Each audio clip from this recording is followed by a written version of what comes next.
we have an exciting opportunity for our students to engage with history. It's called Camp Footlock. They are already enjoying this field trip.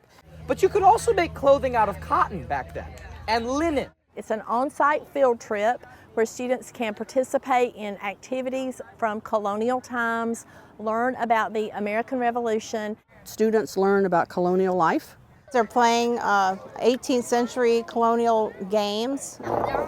All the events, I pretty much all like them because they look fun and they're about history. And history is about, like, you have to study them to know about it. They dress up as they did. They make candles.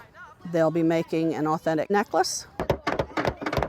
They will be making a leather journal and learning how they would have to punch them with nails. I think learning about how life was in the colonial era, in the 1700s, and they will compare it to how they live now. But ladies, are you ready? Yes! Gentlemen, are you ready? They want to have fun and learn. When they get into high school and college, this is something they will always be able to look back on and say, hey, I learned this at Westcliffe Elementary.